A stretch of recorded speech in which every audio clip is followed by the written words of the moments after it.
review segment of the show. All right, so quickly to the Daily Guide newspaper this morning, and it says drama over. Is it? Because the Ministry of Interior has released a statement, so it's not over. Drama over. Security couples, BNI swerves court, DI officers raided. That's the Dankwa Institute, and NPP lashes out. So that's the biggest headline on the front page of the Daily Guide newspaper, and JB Dankwa by-election today. The Finder newspaper says Fish warns Ghana over deteriorating debt situation, and airport company beefs up security. That's captured by the Finder newspaper. Now, BNFT says Fish predicts fiscal slippage ahead of 2016 elections. Now, what intent for Ghana? What intent for Ghana? And also, NIC takes hardline on fire insurance.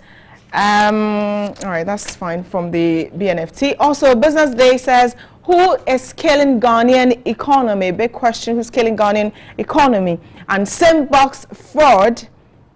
Government loses or lost $900,000 over a 5 months period.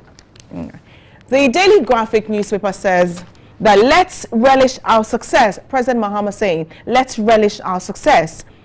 Court grants South Africans bail, but BNI defies order. And Danny Royal family blames government for delays in bringing killers of Yana to book. So stories from the weekend, all of them in the papers today. Newsday says 3 million cities, Jeddah, 3 million city Jeddah money, Vamooses, Liberty Capital hot.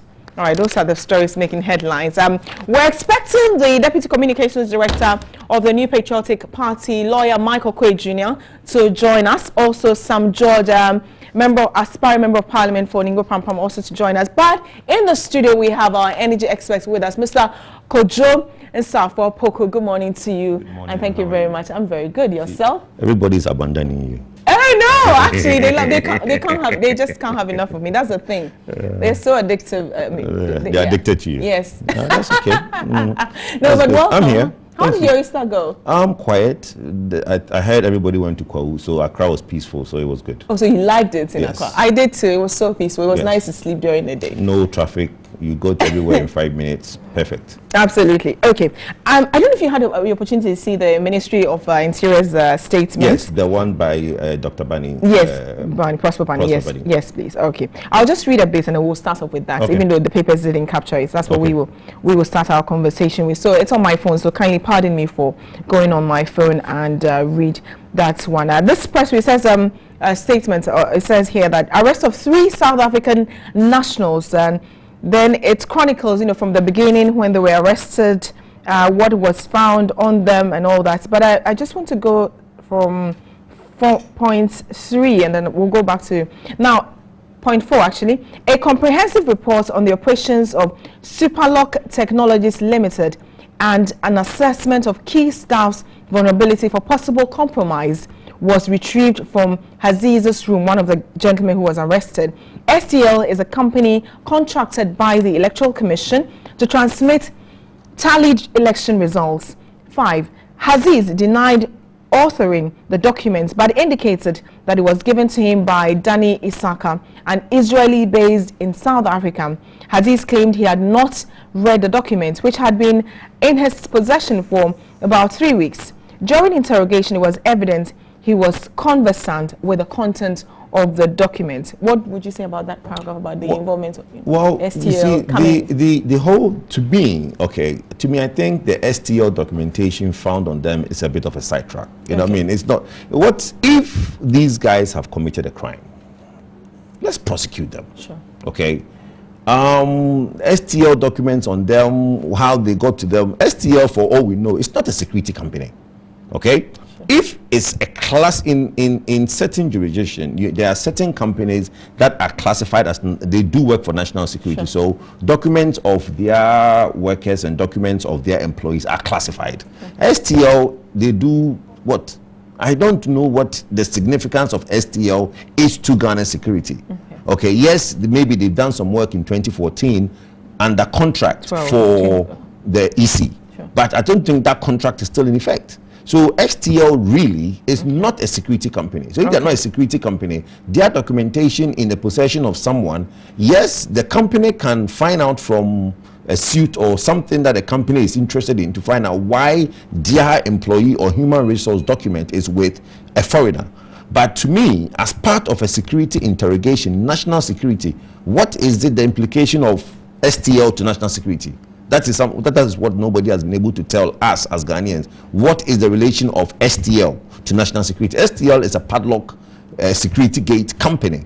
They only did something under contract. And I don't think that contract is still in effect. So XTL really, if somebody is holding their document, what's the interest in our election results? I mean, yes, they tally the election. Of course, they haven't been specific as to what exactly they. Yeah, but they are not. They were contracted to provide a service. Sure. For the 2014 election, 2012 election. Yes. There's nothing that says that STL is going to do the same for 2016 election. Sure. So as we stand now, STL has no relevance to our national security. Okay. Because unless somebody come and tell me that, oh, STL has been zoned as a security company and these are the services they provide to the government. But until that, what is the Interior Minister's business with STL? Okay, all right. But let me just go back a bit and talk about the statement itself. I think we had waited for an official statement because whatever is in the public domain is information that was leaked, and of course that was heavily criticized. So let me pick your initial thoughts that the Ministry of Interior has put this together and chronicled from events from point A till where we are now. Yes, all well and all intent and purposes. To me, I think it's an information that came a little bit too late. Okay, that is the official position, and you can read through it and understand that that is what the government is taking to court. Sure. That is what they are going to do as their prosecution case, because they catalog all the reasons that they've given this investigation. To me, the unfortunate part, and I think we can have time to interrogate that later when the panelists are seated and we have time to look at it, but it's the bit where the disrespect to the court comes in. Okay, I don't know how far that is true and what exactly happened on the court premises. What disrespect? What we are being told is that the court gave a bail. Okay, the court gave a bail. The court said that, allegedly, the court said that they should be handed over to the registrar. That wasn't done. The BNI bundled them, from what we are being told, bundled them in a car and drove them off. Okay? So everybody's saying, they've disrespected the court, they are being kept.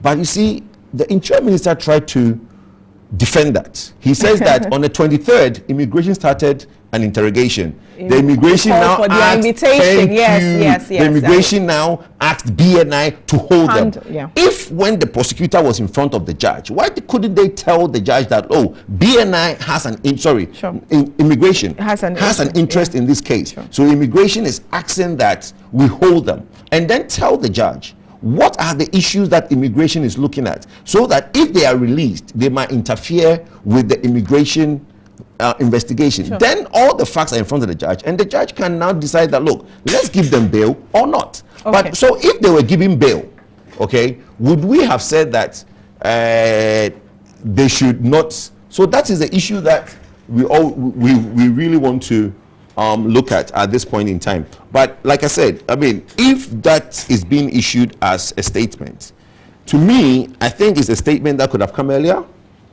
And if it had come earlier, it would have been a situation where it would clear a lot of the air, because from Friday, Saturday, Sunday, Monday, a lot have been said, and I have had people call me from abroad, investors looking at, oh, I've heard this, how far it's true that foreigners came in, they were giving bail, the court asked that they be released, but they were not released, the national security took them away. And I gave the version I know. But if some of these releases were done, in earlier Friday, then we could have been able to go ahead and tell the populace that, look, this is the real fact and this is the case that we have. Okay, all right then. My guests are taking their seats. That's why we've had to sort of pause a bit whilst we put them together. Okay, all right. All right, so let me reintroduce my guests. We have the aspiring member of parliament for Ningo Pampam here, Sam George. Good morning to you. and welcome to the show. Also, Abu Jinapo is a communication member of the New Patriotic Party. Good morning to you, lawyer, and welcome to the show as well. We're on the statement issued by the Ministry of Interior, chronicling events since the ex-police officers from South Africa were arrested. And I'll go to the point where you were making about the immigration, where point 12 of the statement says this, that on 23rd of March, the Ghana Immigration Service started an investigation into the immigration status of the 3 accused persons and requested the BNI to hand them over for further action. They were therefore released on 24th March to the GIS as requested. Meanwhile, in line with regular practice, the GIS requested that the BNI provide custody of the suspect. This is just to sort of justify why they were held. But it's wrong. Okay, to me, if that is the case, I always keep saying that, look, if you have a favorite music and you play it through a sports speaker, it doesn't sound well. Okay, communication is key. Well-meaning Ghanaians do not like the over-politicization of every event. If that is the case, the lawyers of the suspects should have been informed that, my brother, we can't do, or this is why we have to take them back. But then again, my point is, why immigration? Are we going to deport them and stop the prosecution? If you are holding them on behalf of immigration, what that tells us that they are going to be deported. But if you, the BNI, are interested in prosecuting them, you have to prosecute them. Whether they are found guilty or not guilty, then you hand them over to immigration for deportation processes. But if you are saying that you are now holding them on behalf of immigration, is that then the case that you have to think that you have now discontinued the court that you went to prosecute them for the wrongs they've done? Because if that's the case, then immigration is not the people to hold them. All right. Sam Judge, I will invite you in here on the statement issued by the Interior Ministry that chronicles events from when the South Africans were arrested for. I mean, this is the position that we've been waiting for. Lots of people wanted an official statement, because what was in the public domain were documents that were leaked, purportedly, leaked from national security, and I mean, profusely criticized, because if national security would release that statement. So let me take your quick thoughts on the statement, and how does that move the conversation forward? Well, let me say good morning to our viewers and to yourself, my co-panelist. I think that I've listened to a little bit of the conversation on the set here. I do not think that it is too late, or the statement from the Ministry of Interior has been late. It is rather timeous, because the Ministry of Interior is one that is responsible for our homeland security. And when they're going to be putting out information, if you remember, when the BNI took the 3 gentlemen to court, or the 5 gentlemen to court, it actually asked the judge to allow them, hold them beyond the stipulated 48 hours for them to continue their investigations. Okay. You cannot have the Ministry of Interior putting out a statement when investigations are inconclusive. Sure. And so you will want some level of conclusion. And this is not to suggest that investigations have been concluded, sure, but you will want a certain level of certainty before your Minister for Interior puts a signature or appends a signature to a certain documentation, because that is official government information. He has to cross-check his facts and be sure that, I mean, there are serious allegations in that statement, and you need to be 100% sure that that is correct, that has been cross-checked before you put it out. Again, on the issue of the GIS investigation, it is not wrong in any way for us to have a concurrent GIS, and GIS means Ghana Immigration Service investigation going on. It is not to suggest that there will be a discontinuation of the substantive criminal charge being preferred against them, and to suggest that they will be deported. No. In fact, if you break our immigration laws, you will serve time in Ghanaian prisons, except there's an extradition request from your home country. Already we've been told by the media liaison person for the South African embassy here that the South African government is cooperating with the Ghanaian government and would like the Ghanaian government to subject the 3 men to Ghanaian law, okay, in a Ghanaian court of competent jurisdiction. And if there are any punitive measures, they will not hesitate to cooperate with Ghana, and that they're not going to be triggering any diplomatic clauses, because the 3 gentlemen do not have diplomatic status in, sure, Ghana. And so these 3 men, and that's in reference, we know there are 5 people before court, but the 3 of them, in terms of the South Africans, will be tried under Ghanaian law, sure, and if there's any culpability found, they will serve time here. I mean, if the South African government so wishes to put in a request for them to be returned home to continue their sentence, that's a different matter. But the BNI is investigating the training that was going on in the country, the paramilitary training, which is in contravention of Section 189 of our Criminal Act, the Criminal Code. Again, you also have the BNI investigating what for me is even more dangerous, the possession of a certain document that profiles the staff of a company that is involved with the Electoral Commission of Ghana. And actually what it's telling is that, and if you read the statement, it points that out, is the fact that you have vulnerabilities of key staff in STL, an Israeli company, being highlighted in that document. You ask yourself, of what importance is a document that highlights the vulnerabilities of a company that does business with our election results in an election year? That again is something that the BNI is going to be is investigating and looking at. Then there's the claim also that some military accoutrements were found in the possession of the gentleman. Again, do they have the legal grounds to do that? Now, what the Immigration Service is going to be looking at or investigating is the entry modalities and protocols with which the gentlemen entered the country. Sure. They were invited by Mr. McDan. Two of them were invited by Mr. McDan of McDan Shipping, yes. And then one was invited by one of the directors of the Dankwa Institute. Now, they entered Ghana on business visas. Business visas meaning that they were coming here. The GIS is going to be telling the court what it means for you to be granted a business visa to enter into Ghana. What is the nature of your business? Now, I mean, if I was a consultant, an IT consultant, in my previous life before I got into active politics, I was doing IT consultancy. So if I was invited by a Nigerian company and I got and assuming I had, or a South African company, and I went into South Africa to offer my IT consultancy services, once I had a business visa, I would not need to speak to any government agency in South Africa when I got into South Africa because of the nature of my business. However, if I was an arms dealer, of course, and I was invited into South Africa to transact business, yes, it's still a business visa, but given the nature of my business that I transact, I will need to get the requisite clearances from the local Homeland Security in South Africa to transact my business. So, I mean, depending on the kind of business, and those are the things that the GIS is going to be looking at and saying that, was there a full disclosure of what they were coming to do? Does the documentation they have give them the rights to carry out the kind of business transactions they were carrying out? So those are some of the issues we'll be looking at, and I'm sure that I'll have another bite at the cherry going forward. All right. Abu, your initial comments on the statement. Have you had the opportunity to read the statement? Yes. You have, then that's good. That's good. Well, take the conversation. Initial comment, the statement just reaffirms my initial thoughts relating to this whole brouhaha. Now let it be said, and let it be said very forcefully and without mincing words, that this whole debacle brouhaha of South Africans, Captain Kode and the rest, the government itself is collaborators in the security services and all of his spokespersons and the rest. They genuinely know that this whole saga doesn't pose any security threat to Ghana.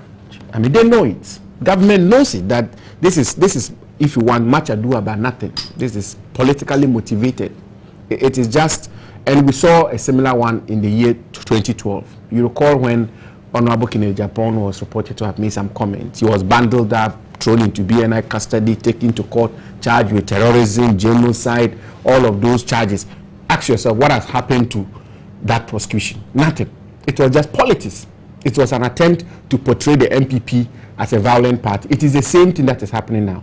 So it's not as if this government feels that these police officers from South Africa and Captain Koda poses some security threat to Ghana. They know that they pose no security threat to Ghana. This is just an attempt to smear Nana Akufo-Addo.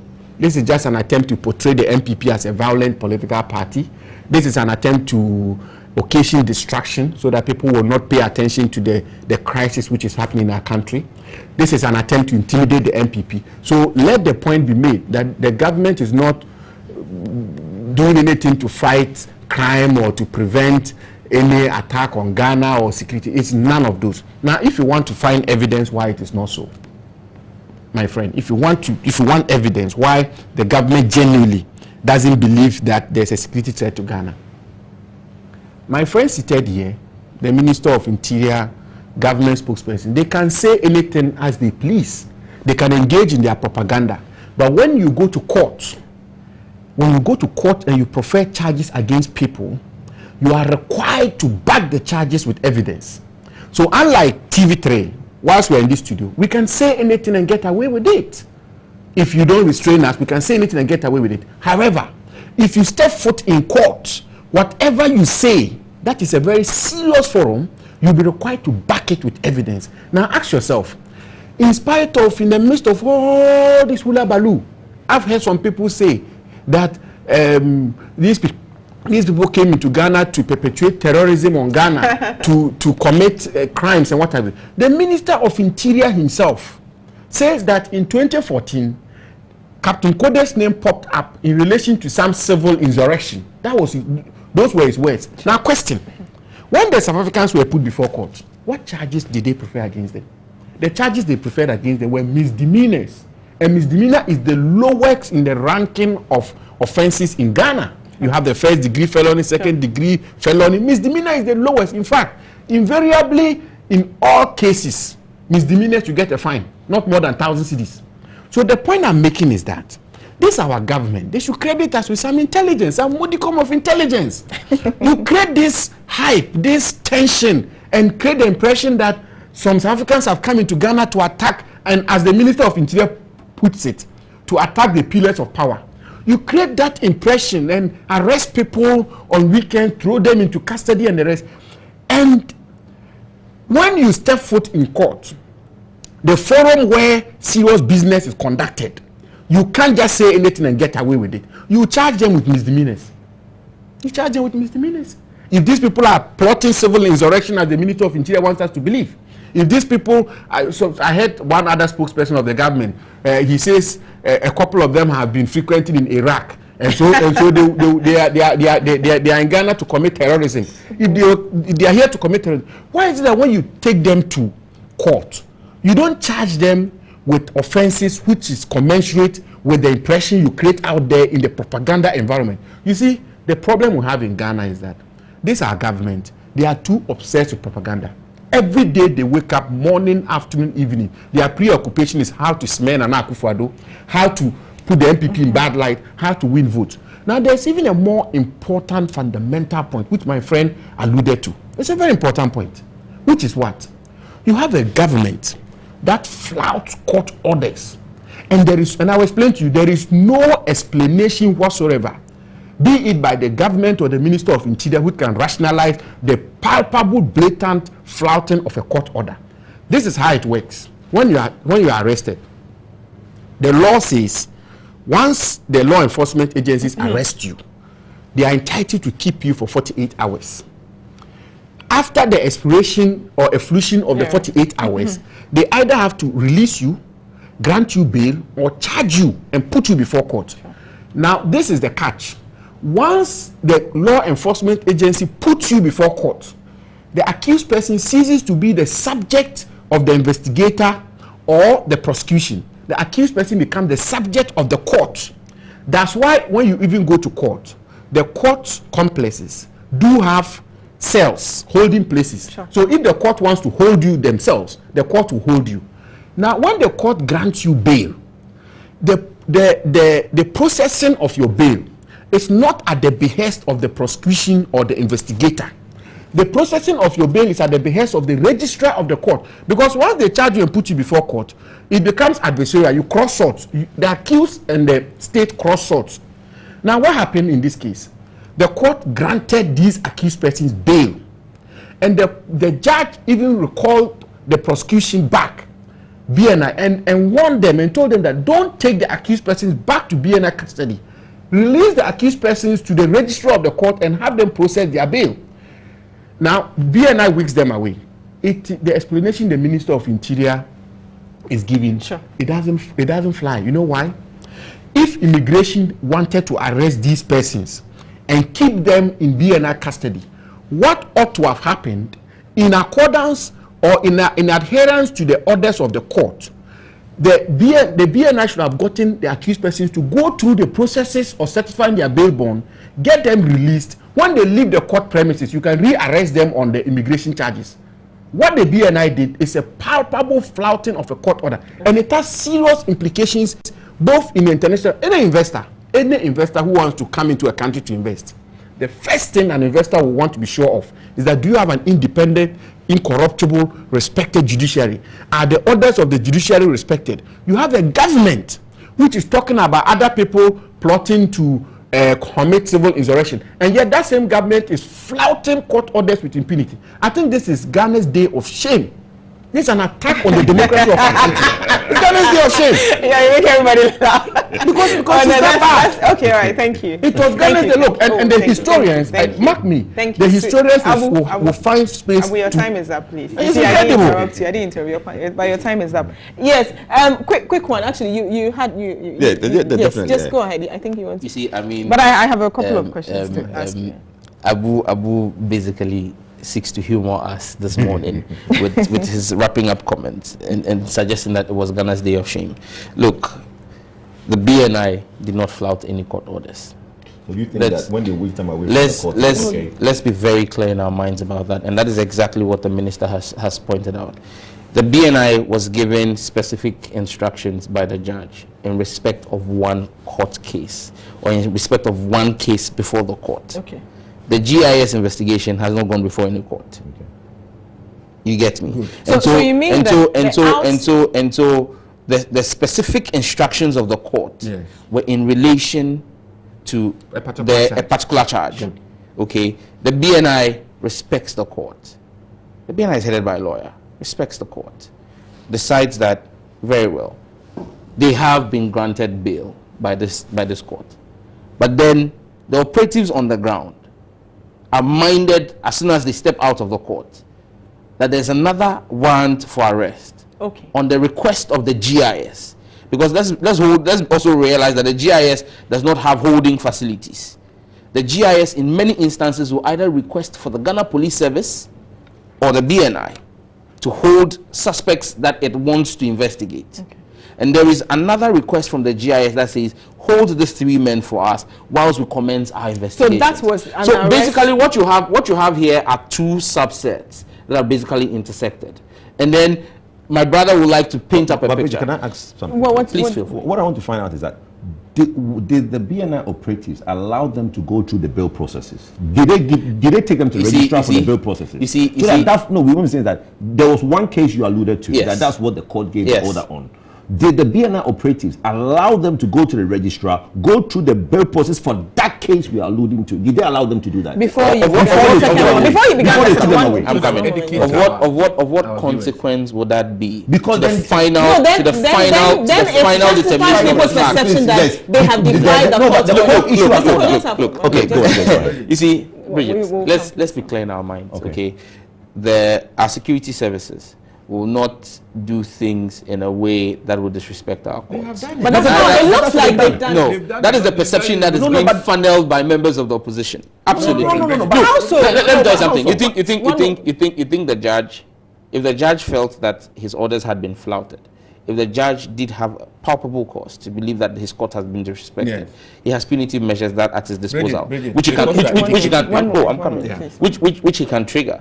Okay, and so I don't see why problem. members of the opposition That's okay. are jumping around, because Abu knows what I'm talking about as a lawyer. I'm coming, Abu, as a lawyer. That, have to look, correct you that, before you that at the end of the day, at the end, on the law, What's because that? I'm a lawyer, I have to correct him. No, He's a student of law. but it is interpreted to suit it's not interest as interpreted. well. This is the law. Let me tell what the law Let's is. hear it. Let me tell what the law I'll is. come to you, Sam, please. Because One my moment. friend Sam George is a student of law, let me tell you the position of the law. You see, when somebody is arrested, put before court, and I've explained the concept of the person ceasing to be a subject of the prosecution or the investigation and becoming a subject of the court. When the person is granted bail, and you have other charges or other matters for which you need to arrest the person has to go through. In fact, some people But even you actually let me said- just you make a made that final point. point. No, Let me make a honestly, you final made that point. point. So, for instance, in relation to the GIS charges, even the whole concept of arrest, Sam, the whole concept of arrest is regulated by law. There's something in law called Miranda rights. So if you are going to arrest me, You should read them their Miranda rights. you should read them their Miranda rights. You should tell them have a right to counsel and all of that. So question, this person, until they had gone through the processes of securing their bail and becoming free men, the question of the Miranda rights could not even have arisen. So any purported arrest or re-arrest of these people will be unlawful. You're engaging in legal gymnastics. You can't tell me. You can't say. How can you re-arrest somebody who is in your custody? Just one moment. You can't say. And that again tells you that the BNI, as far as they were concerned, had taken into cognizance the bail request or the bail order of the judge. That is why it did not just take them away. It says that they were re-arrested. You can't re-arrest You understand them me? Because you see that the point is because the BNI takes it and holds that view that they were no longer in their custody. They had become. And you see, Abu, if you become free men when they go through the bail. Abu, please. You see, even in your initial submissions, you had made the point that once they were put before court, they had failed to be subjects of the BNI. Yes. They were now subjects of the court. Yes. And so at that point in time, they could no longer have been in the custody of the BNI, technically and legally speaking. And that is why the BNI could effect another rearrest. And that is what defeats your argument that you could not read them Miranda rights again when they have moved, the subjects had moved from your custody into the custody of the court, and you are reacquiring the custody of them via an arrest. But now coming to that's an important question, whether they went to the... Do they go to the road? They not to go. So can you tell me that these are the sureties of the man? Again. For the sub, can you tell us who the sureties they went through all that process? These are all legal gymnastics. It's not legal. That are ongoing. But you see, coming to another very critical point in all of this discussion is, and Abu tries to brush it aside, is that government is engaging in propaganda. Absolutely not. Okay. Look, I'm being constrained with some of the things I want, but the point here is this: you have the warrant officer. Out of the three, one is a captain, one is a lieutenant colonel, and one is a warrant officer. The warrant officer is the youngest of them. I think he's 39 years. This is somebody who, thanks to the intelligence sharing, is somebody on the radar of American and Israeli intelligence. You get me? And so now you have somebody who is of interest to both the American and Israeli intelligence, who has had frequent visits in the recent past to Iraq, which has both Al Qaeda and ISIS fully operational. and his visits have triggered a watch from some of the world's finest intelligence services. You have this individual find himself in Ghana on the excuse of training people. Now again, even in that training, you have another question to ask. You're training people for crowd control. What business has a photographer and what business have a driver in crowd control? That in itself leaves questions to be answered, because I don't see how the private driver of Honorable Nana Dankwa Akufo-Addo and Mr. Bawumia, and by virtue of the fact that I work in the office of the president, I have traveled with the president, I have traveled with the vice president, and I know Abu has done same with his flag bearer and vice running mate before. At no time on a trip of that nature would you have the driver of the principal step out of the vehicle and abandon the vehicle. So if you're talking about crowd control, I don't see what training they were giving to them. I mean, that raises issues. Again, the NPP had been categorical in their press statement that the STL document found in the possession of the three men, or of one of the three, was a plant by the BNI to smear them. It was made categorically in the statement that was read by the acting chairman of the NPP. If you read that statement by the Ministry of Interior, it tells you that one of the three has actually owned up to owning that document, but claiming that he did not author it. Now, again, let me ask you a question. Which of you would travel from Ghana to South Africa? Bridget, if you were going to South Africa and I gave you a document, you would travel with that document keep it in your possession for 3 weeks and not know the contents of it. I mean, that is his claim. And so it tells you that there are grave issues here which we cannot overlook when it comes to the integrity of STL as a company. And that is why the Israeli intelligence got interested in this, because you realize again that he claims that it was given to him by another Israeli national. STL is in competition, maybe in competition with other Israeli companies. An Israeli national somewhere is said to have authored a document that shows the vulnerabilities of a company that provides critical service to our electoral commission. So, and somebody says to me that that is propaganda. Okay. All right. But I want to put that question to you. Earlier, you asked an important question. I want you to answer that question yourself. What importance is the profiling of the staff of EC, right? STL to the case, the current case? Again, that is for me. In all of this, the military training and all of that, yes, is worrying. But what is more worrying to me is the STL documentation that was found there. How? You know why?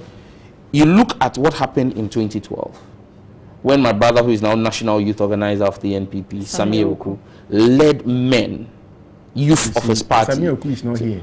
Oh no, but this is public knowledge. It was covered by the media. He led men to the premises of the STL. He actually had to take. That's not correct. That's not. He had to take. He had to take the ECOWAS. That's not correct. Abu, when you're speaking, I'm pretty quiet. Because it had to take. It had to take. Note your point that then. It had to take. I really don't like. It had to take the leader of the ECOWAS delegation, General Olusegun Obasanjo, and a team. I think with Peter McMahon also to actually go into.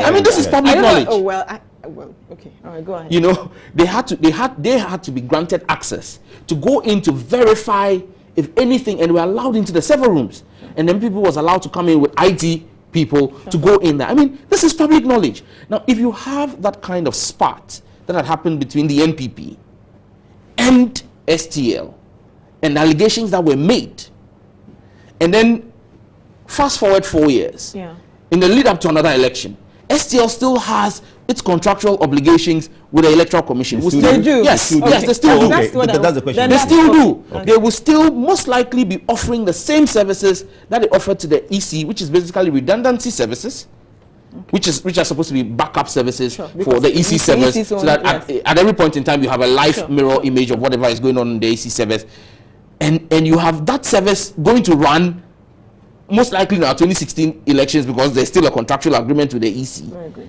And then you have people come in on the invitation of the opposition party that has raised issues before, that now have a profiling of every staff and has what is called vulnerabilities of key staff. What do you need vulnerabilities for? And look, I spoke to after a program on Saturday, a senior military officer sent me a message on what it means in security terms to do profiling of individuals and what it means to determine what their vulnerabilities are. You could actually have them, when you talk about vulnerabilities, it could either be coercion or force. Coercion meaning we'll try to induce you with something to do something, or force. It could mean that they know where their children go to school, they know where their wives make their hair. They could actually kidnap them. I mean, it's a big gamut of things. And what then becomes, and if you watch the movies, you see how people use vulnerabilities of key people, especially when it comes to the IT sector. It takes one man sitting behind a computer to create chaos for this country. And that is why we should not treat this as just any ordinary thing. We shouldn't treat this as something, and look, especially once there's been an admittance by one of the people that, look, I had custody of this document. It was given to me by somebody, no matter how, we don't know how to ascertain. But once he admits that that document is his, it again shows the fact that the NPP has been lying with respect to this matter. When they say that that document was planted, it's proven that the national chairman of the NPP lied to Ghanaians when he said that document was planted by the BNI. That document was found in the possession of these three men. And when you have, I mean, it's a whole murky thing. Yes, and you see, again, if you talk to security personnel, when it comes to training of young men, be it even in the regular commission of the Ghana Armed Forces, it's the warrant officers who are responsible for the real hands-on training. It's a warrant officer amongst the three who has frequented Iraq, in the past few weeks, in the You past also few want to years, know- it all right, has thank been on the radar no, of actually, if you Americans can- and you both usually, have had, you know. yes. Okay. On Is now, it- I mean, are you more what's more assured? I mean, given that yes, SEL is still. Well, yes, given that, yes, agreement with the explanation Electoral that there is still a Commission, contractual agreement with between the- EC and STL, STL, then yes. that becomes a different topic sure, altogether. sure. But my point is this: you see, from what Sam Sam George George, says, well and perfect. Look, if the coders, Mr. Coders of this world have committed a crime, prosecute them. Yeah. Bring the full arm of I the law agree. against them. Okay. If MPP, by so association of certain officers, are implicated, arrest them, throw them in jail. But my You can't brother, arrest and throw them in no, jail. no, I mean, arrest, no, arrest, I think no, I arrest, think what he I'm saying meant- is that he meant arrest, go to the prosecute and them then and throw them in well, jail. but then- my point is that the way you go about it, you see, that is the problem we have. Some of you see, well-meaning Ghanaians get tired of politicization because Abu is saying the fathers of all shame. You are saying the Iraq terrorism. You see, and it's becoming an MPP NDC matter, Yes. losing the focus. Has a wrong been done? I've been trying to bring us back to the focus No, because we don't need to politicize this matter. Has a wrong been done? If yes, by so meaning a wrong has been done, prosecute them. But then Abu said something. You go to court and you give them misdemeanor, the smaller charge. Yeah. So does it mean that is it a lesser charge that we are You see, grappling with? Sorry to interject, but No, that no. is Abu was just being tricky with that. The section 189, it's our laws. We may need to strengthen our laws. Okay. Our laws are clear. Section 189 states that anybody who is engaged in an unlawful military training without the express permission of the president or any of his assigned is guilty of a misdemeanor. Okay. So once the law states that, Okay. even no matter how grievous it is, Right. that is what the law That was it. states. Okay. Do we want to amend our criminal code to give more punitive measures? They are more graver. Well, more You will have serious your for- bite. okay. Section You will have 189, your- that's what I'm I'll saying. give you an opportunity. but the point I want to make Yes, is just wrap the up point I on want to that, make yeah. is that please, if let's concentrate on the facts. Let's concentrate, and the bit that my brother was not able to answer well is a bit about what concerns me and most Ghanaians is a court of competent jurisdiction gives an order. We should all respect it because those BNI operatives, if today they are sacked, they will go to court for unlawful dismissal, and they want that court to defend them. And we all should know, because to me, the three arms of executive is very important. I sleep well knowing that if somebody harasses me, I can go to court and the court will now be on my side if I am being treated unlawfully. But to think that somebody can brazenly take your liberties away I and get then it. the court will issue an order and it's not respected, that is the fear for me. Okay, all right. Before you get your what is it called, your substantive, you make your substantive submission. Just a quick comment about it. Earlier when you spoke and you mentioned the issue of Kenny Japan, that propaganda and all of the people actually heard the tape, right? They heard the tape, and the fact that he was let go sometimes doesn't mean that when people make certain statements and the court doesn't find them guilty, those statements don't have an impact on somebody. Good question.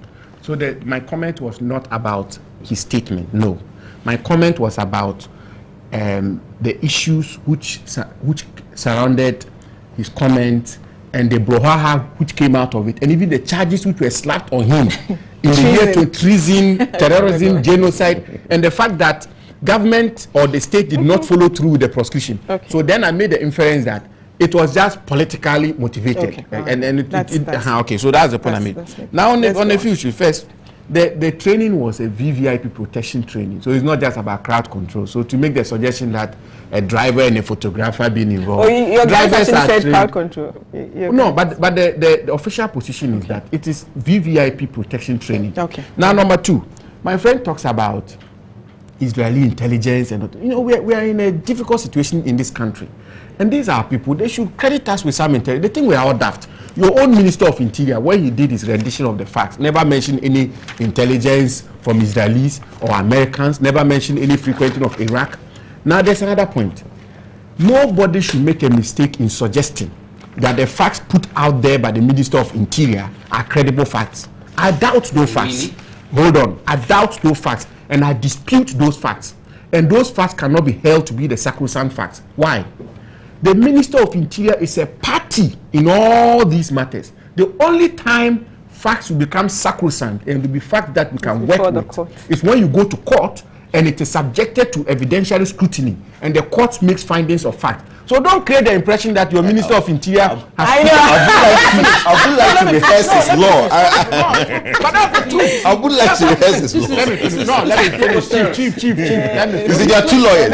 I know. So I'm just saying it's preposterous. So this Let me finish. Let me tell you something. Go ahead. Bridget, Yes, go ahead. Do you know of a situation where people have been arrested? The people even confess to having committed a crime. Yeah. Chief, are you listening? I'm listening. You know of situations Yes, where people have they been arrested. confess They and have then confessed to committing change a their- crime. You go to court and they say that they did They made were the forced. confession under duress. Sure. So the point I'm making is that your Minister of Interior's rendition of fact, don't come and sit on television and create the impression that this person did the STL, that STL. Those are not facts. I doubt them. I dispute them. And based on your record, let me finish. Based on your record as a government, even your conduct in this whole debacle, you lack credibility. Your government lacks credibility. So I don't rely on those facts. Okay. Number 3. Okay. This whole thing about somebody frequented Iraq, somebody Israeli intelligence, the begging question, the fundamental question is, and so therefore, so what? You are a government. You are supposed to protect us. You are supposed to, like my friend said, you are supposed to punish people, take people to court and get them punished if they've committed offenses. You go to court and then you go and say that people have committed misdemeanors, lesser, small crimes. There are crimes in our statute books which are grave. Terrorism, if the man has gone to Iraq. Is that what she wants? If the man has gone to Iraq. I see what happened with Kenny Japan. Yes, if the man, it's the propaganda thing. If the man has, let me finish. Yeah, go ahead. If the man has gone, Yeah, if the man has frequented Iraq, and the man is suspected to have committed terrorism, why don't you investigate and charge him with terrorism? You go to court. You go and charge them with misdemeanors. Again, that's the mission. Then when you leave court and you come and sit on your propaganda platform, then you are somebody going to Iraq. Somebody is going to, no, I mean propaganda platform, not this show. I mean you will leave there, you have from one station. I mean, We have to move on. Other stations We are have to propaganda move on platform, now. not TV3. I'm not saying I don't. Oh, please don't. Is it possible for MPP to also dissociate itself a little bit from some of the things that the people, because you see, MPP Can I just yeah. answer you? The people have done nothing wrong. But there are some things that they are purportedly have done. For instance, okay, let's assume that the STL documents were found on them. Yes. It's got nothing to do with MPP. Yes. So MPP can dissociate itself from that. Let me just make Who a says point. it has nothing Let to me do just. with it? If they are going to be so my friend. No, it's an example. I mean, let's assume. Exactly. One Let me more, just please. wrap He has up. to. Yes, You please see, go my ahead. friend, the difficulty. I like the way you put your question. Let's assume. So even whether or not there was some STL document, that issue is still at large. We have not settled that matter yet. So far as I'm concerned, every single thing these people have done has been above board, it's been beyond reproach. They came into this country to train private security operatives of Nana Akufo-Addo and Dr. Bawumia in VVIP training. These people, let me finish. Okay. These people, if you Google them, you will find their profiles. Number 1, then candidate males from 2001 to 2008 had private security details who were protecting him. In 2004, let me finish. Oh, Chief.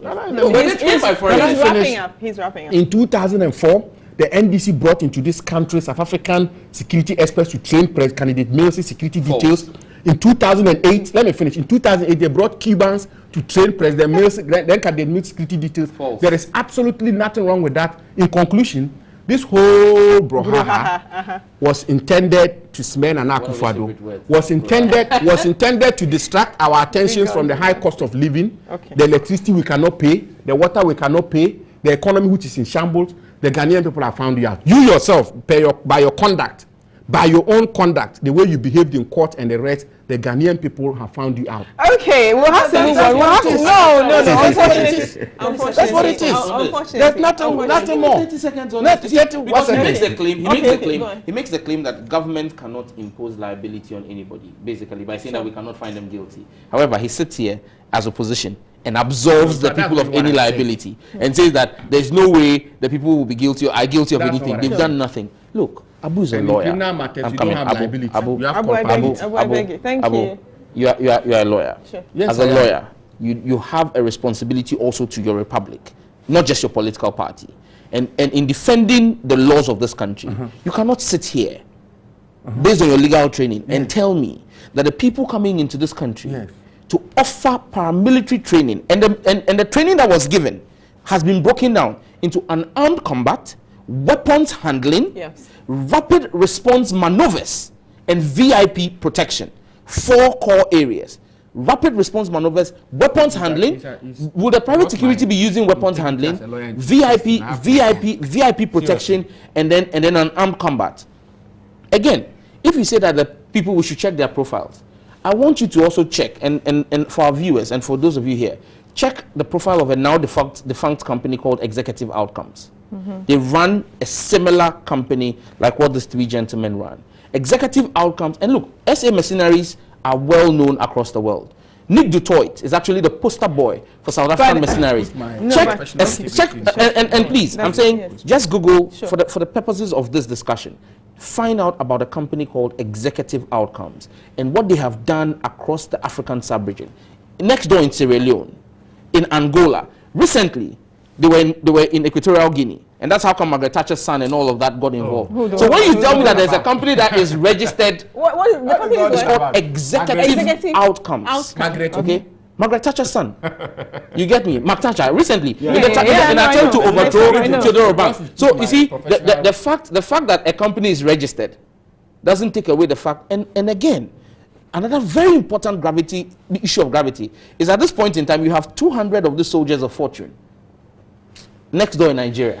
Oh, please. Stop this unnecessary propaganda. It's not unnecessary. There are 200 SA mercenaries actively fighting in Nigeria. In fact, in the lead up to the Nigerian election, you realize that the Nigerian government started announcing gains against Boko Haram. It was down to these 200 men. Today, there is a limbo between them and the new government who says that we will not honor the obligations of government to you. So you have 200 fighting men next door. Who can come in? Who can come in at least?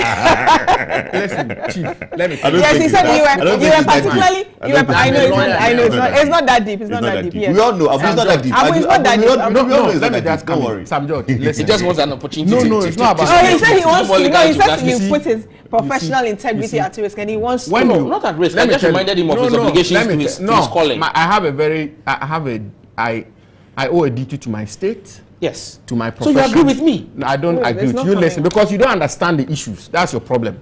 Your problem is that you don't. Listen, if you want to go into our statute books, our criminal statute books, to pull out any law to charge somebody with, you can always find one.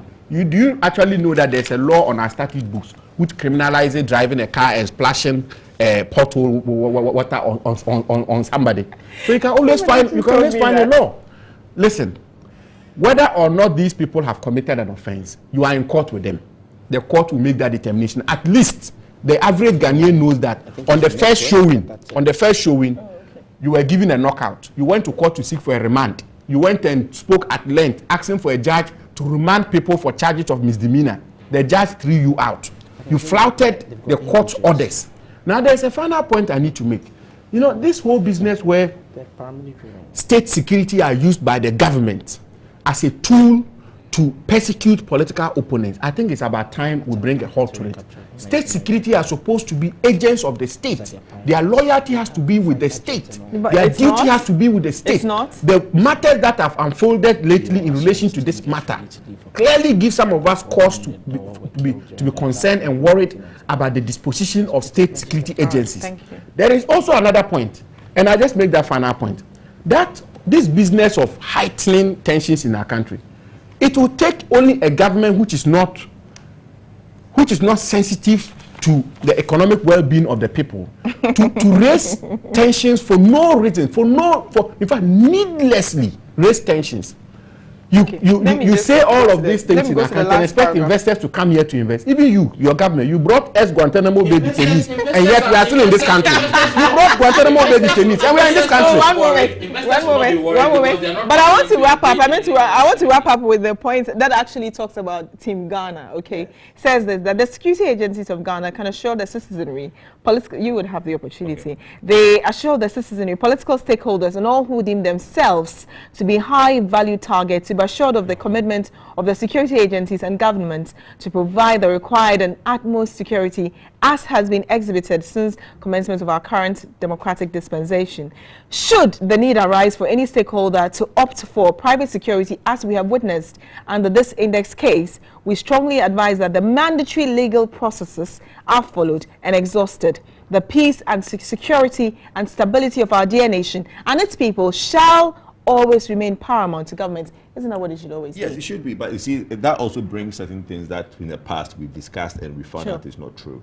I think there was a statement by MPP to say that, look, they were brought in by Delta Security. Sure. We found out that Delta Security guy has, we don't know how far that is true, but allegedly from what the minister is saying, Delta Security have denied inviting them. That's the minister saying. Well, that's fine, Abu. What I'm saying, what I'm saying is that actually identified who invited them. That's fine. So my point is that if, to me, they were not invited by the security companies, then they came in to do it under a different umbrella or something, then the laws are broken and the due process should take its course. What the minister is trying to assure us, we all are happy that the minister should assure us, but to us, and I'll repeat again, my only worry is the act that if a judge or a judiciary issue a directive, it should be followed. Sure. That's all I have to say. HBT should not be worried. They will be protected, and if they want to get their own protection. Just, you know, when it comes to the security of our country, I mean, it's very important to all of us, and that's why we spend a considerable amount of time, you know, talking about this, and I'm sure it will be in the papers tomorrow as well, but we have taken, you know, we've gone ahead and discussed it. So you can also get the papers and look at other stories that are making headlines about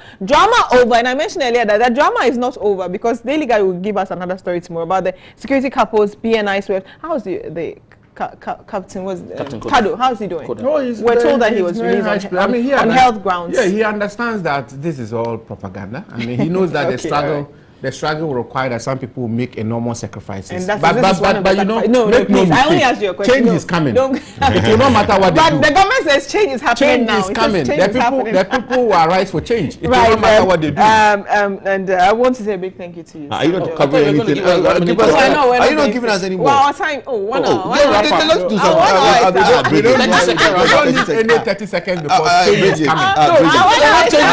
Change is happening. No, it's happening. I wanted us to discuss. Let's relish our success. That's 1 minute to do that. 1 minute to discuss. Tell your producer to give us. Let's give us 1 minute to do. Don't do that. Give us 1 minute. Abu is talking about using our time state security as a tool. He says we complain too much. We should look at the opportunities and state security is being used as a tool to oppress people. What Thank happened you. under your Thank you to The branding of the bus. Ningo Pram Pram, aspiring member of parliament, Sam George, good morning to you. Also, good morning to you, Abu Jinapo, communications person with the New Patriotic Party, and also Kojon Safo Poku is an energy expert. Oh, today is his birthday. Oh yes, I saw a message. Oh no. I wish you sing for him. Whose birthday? Today is By the grace of God, just as the 73-year-old Ouattara is building agriculture to a model country. Can I talk? The 73-year-old One more, please. Gentlemen, I have a special message. Good morning to you, Nana Akufo-Addo. We wish you good health and the very best for this season. We wish you well. We know you mean well for Ghana. You said that you're not a violent person. And a lot of people are going to hold you to that as well. And so, yeah, wish you the very best. Nana Akufo-Addo.